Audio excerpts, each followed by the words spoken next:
Hello and a very warm welcome back to the other garden, Dan Ronen.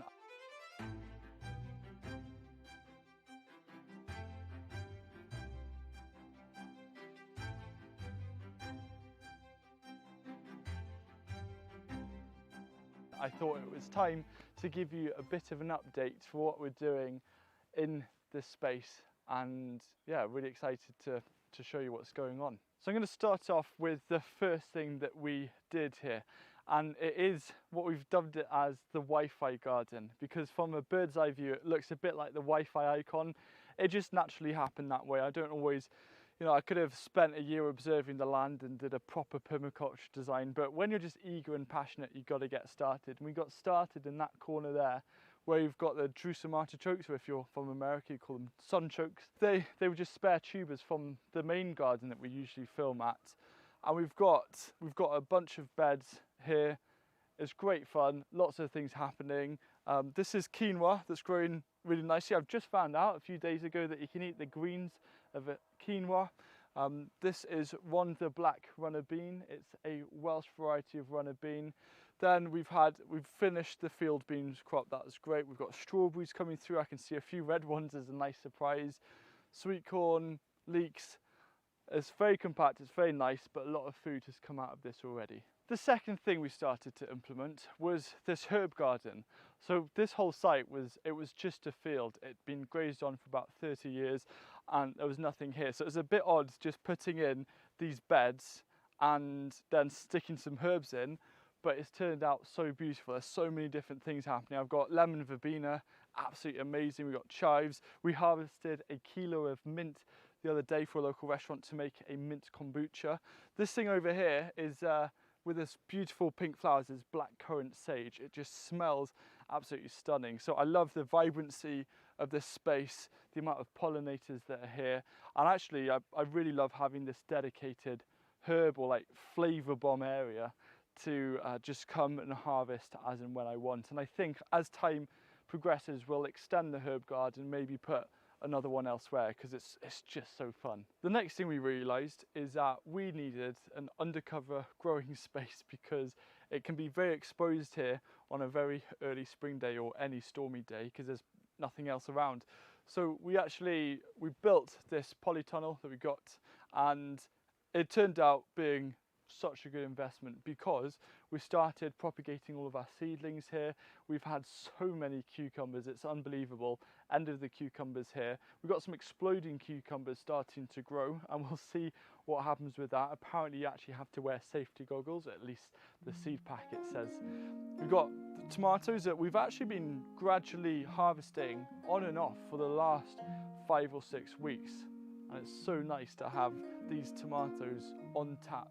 And yeah, it's a lovely space. It's now slowly going to transition towards growing a lot of winter salads all through the winter, hence winter salads in this space, so we can get as much fresh greens during the darkest of months.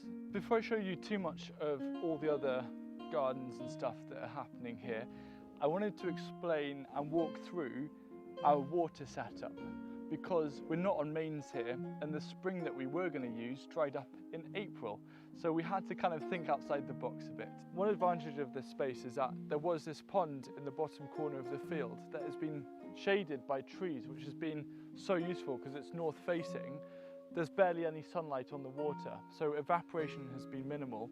And this is where we've been actually pumping a lot of the water up.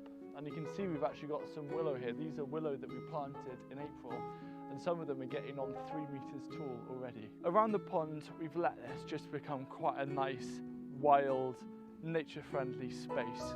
We've also developed this more of a permanent structure for our water pump. This is a future pump which we use. It's powered by solar panels and it will fill up an IBC tank in around 20 minutes. We've used these pallets and we had some old kind of polytunnel covers over the top. This just keeps the rain off, but this honestly has really helped us. Over winter we are going to put on some IBC covers, some black covers, just to stop potential algae growth. But we've got a very simple setup. We've got pipes that lead from the base of the IBC tank into these kind of like dustbins that we can then dunk our cans of water so we can water things if we just need to water a little bit of stuff, but we can also take a hose pipe out from the base and water larger areas. To the right of me there are 4 IBC tanks which stores in total when full 4,000 litres of water, and there's a bit of an unsightly thing to have at the top. So we've actually built this rainwater capture just so we can supplement all of the water, and it kind of creates a nice protective undercover area just to put some things out of the way. We grew some sweet peas up along the side which were really nice as a screen. And then we've got a Gardena wall mount, and we've also got a Gardena battery powered pump. I'll show you how we're off grid in this space in a second, but this has been an honest lifesaver. I've never had water pressure before to play with. I can now go with my hose and spend a little bit less energy carrying watering cans all around the place. So in order to charge our Gardena batteries and all of the batteries and camera chargers, etc. that we need here, we've got a EcoFlow setup. So this effectively is a battery pack, but it's connected to a photovoltaic cell solar panel outside that comes under the polytunnel and charges this. So this is, as long as it's light outside, this is always going to be charging and storing a lot of electricity inside, and then we can just plug in usual 3-pin plugs if we want, USB, etc. This as well has been a lifesaver. Being off grid and using battery powered, not petrol powered, especially with the prices, is super useful for me and my team, and I'll be sharing more about our team probably in a future video. It's not just me that's doing this, trust me, I haven't done that much compared to everyone else. But what we really enjoy doing is setting volunteer days, so we do one every 2 weeks or so. And it's about creating a bit of a nice statement when people come in. So we've got this border against the car park where we've planted roses, it's just to the right of me, and those are going to mature over time.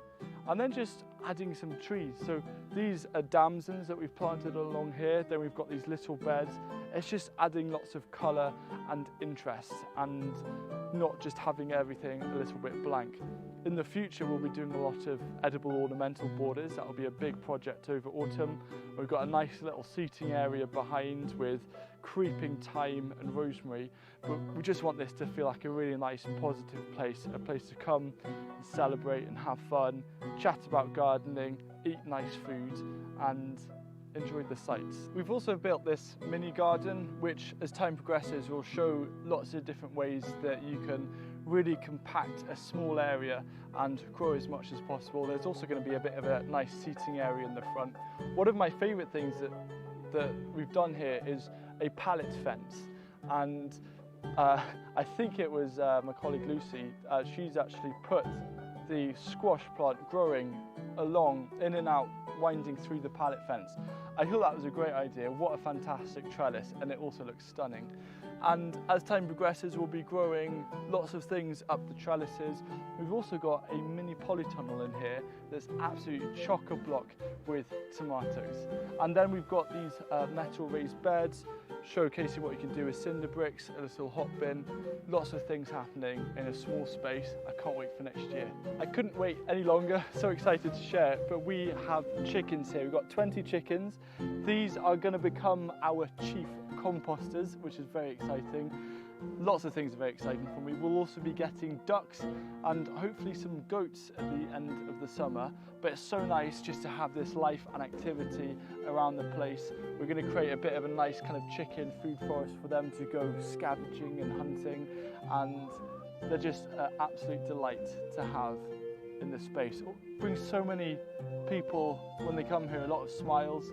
And what I like to do every volunteer day is give them an opportunity, if they haven't before, to hold a chicken, which brings a lot of fun laughs. This here is our experimental garden, where next year we're going to be running a series of trials, 1 control bed, 11 other adaptations, to try and quickly hone in on ways that we can grow food more affordably, and also using materials that are perhaps a bit more accessible.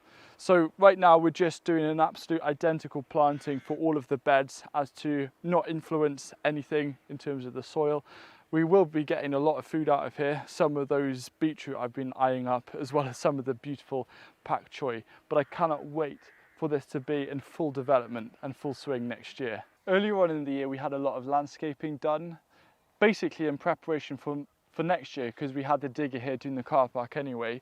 But at the bottom of the terraces we're creating this experimental market garden. The experimental side is mainly with the pathways, using used coffee grounds as a pathway material, and I've seen arguments for it, arguments against it, so we're going to see how that goes. But right now we're going to be doing a lot more sowing. Most of these are direct sowed as well, stretching down, and the goal with that is just to put roots in the ground so the plants can start sending out all those root exudates. The other thing we've tried to do this year with the terraces is just put some plants in, get some crops out.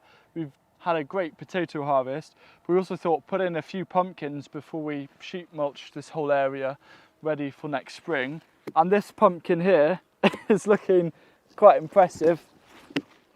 Look at that. We've counted, we've got about 40 sizable pumpkins in this patch, so I'm looking forward to Halloween. One of the winter projects that we're all really excited about is we'll be putting in 100 fruit trees in this space. It's going to be a mix of mainly Welsh heritage apples, but also things like plums and damsons and pears and different rootstocks, but that's going to add, I think, a really nice feeling to this whole space. Project Leeks is having a really big influence on how we're approaching this space, and also the projects that we're deciding to undertake. So one example right now that we're working on is we've got an IBC tank and we're digging a hole, and we're going to half bury it, turn it into like a bit of a hobbit house with a door as a low-cost root cellar. This is easily the biggest growing project that we've undertaken. We've only scratched the surface for what this area is going to be. We've got 5 acres at the top, which is going to turn into hopefully a really nice agroforestry experimental setup. Maybe a vineyard, I don't know, vineyards are fun. This whole project is made possible because of these videos, whether you're viewing them or you see my book or I get a sponsored video. I try and put as much back into these kind of projects.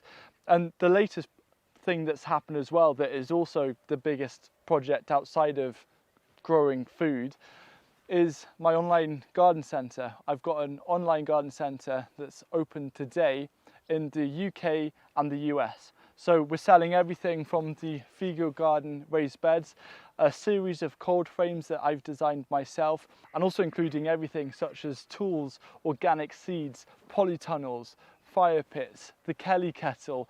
All of these things are available on the shop, and I've designed it and curated it in a way for people who grow food, for vegetable gardeners. My goal is it's a one-stop shop where you can get what you need to grow food successfully, and know that through buying that, you're supporting projects such as this. So go check out my online garden centre at hughesgarden.com. I really hope that it can help cater for your growing journey, and if you have any questions at all, do not hesitate to ask, and I'll see you again next week for another garden tour, hopefully.